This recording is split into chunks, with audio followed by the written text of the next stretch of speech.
ఎన్టీఆర్ విగ్రహాన్ని నూతనీకరణ చేపట్టాలని కోరుతూ కరీంనగర్లో తెలుగుదేశం పార్టీ నాయకులు ఆందోళనకు దిగారు. నగరంలోని మున్సిపల్ కార్యాలయంలో జిల్లా టీడీపీ శాఖ ఆధ్వర్యంలో ధర్నా చేపట్టారు. ఈ సందర్భంగా తెలుగుదేశం జిందాబాద్ అంటూ నినాదాలు చేశారు. 25 సంవత్సరాల క్రితం అలుగునూరు బ్రిడ్జ్ వద్ద ఎన్టీఆర్ విగ్రహాన్ని ఏర్పాటు చేశారని టీడీపీ నేత కళ్యాణపు ఆగయ్య అన్నారు. దీనిని ప్రభుత్వ పరంగా నెలకొల్పాలని గుర్తు చేశారు. విగ్రహం చుట్టూ ఉన్న రైలింగ్, లైటింగ్ పోల్స్ విరిగిపోయాయని ఆవేదన వ్యక్తం చేశారు. ప్రతి సంవత్సరం ఎన్టీఆర్ జయంతి వర్ధంతులను నిర్వహిస్తుంటామని గుర్తు చేశారు. విగ్రహ నిర్వహణకు తగు చర్యలు తీసుకోవాలని కోరారు.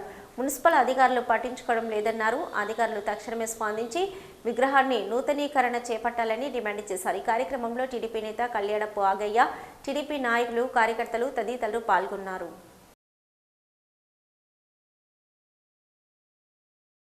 ప్రభుత్వ పరంగా నెలకొల్పినటువంటి విషయం అందరు గమనించాలి. ఆనాటి ముఖ్యమంత్రి చంద్రబాబు నాయుడు గారు ఆ విగ్రహాన్ని ఆవిష్కరించిండు. దాదాపు 25 సంవత్సరాల ఎక్కువైతున్నప్పుడు కూడా ఆనాడు ఆయన ఉత్తర్వులు ఏమిచ్చిండే ఒక ముఖ్యమంత్రిగా ఈ యొక్క ఎన్టీఆర్ విగ్రహ నిర్వహణను నగరపాలక సంస్థ చేపట్టాలని చెప్పడం జరిగింది. ఆయన చెప్పి దాదాపు 27 సంవత్సరాలు అవుతున్నాయి. ఇప్పుడు నగరపాలక సంస్థ అధికారులు ఏమాత్రం కూడా అక్కడ విగ్రహ నిర్వహణకు తగు చర్యలు తీసుకోవడం లేదు. అక్కడ ఉన్నటువంటి విగ్రహాన్ని గతంలో 2022లో కొంత దురస్తు చేయడం జరిగింది.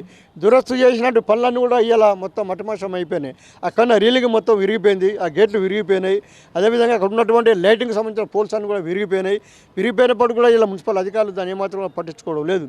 మేము ఎన్టీ రామారావు విగ్రహం దగ్గర ప్రతి సంవత్సరం కూడా జనవరి 18 వచ్చిందంటే ఎన్టీఆర్ వర్ధంతి కార్యక్రమం నిర్వహిస్తాం.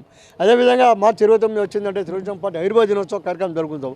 అదేవిధంగా మే 28 వచ్చిన ఎన్టీఆర్ జయంతి కార్యక్రమం నిర్వహిస్తున్నటువంటి సందర్భంగా మరి మున్సిపల్ అధికారులు ఏమాత్రం కూడా మరి పట్టించుకోవడం లేదు.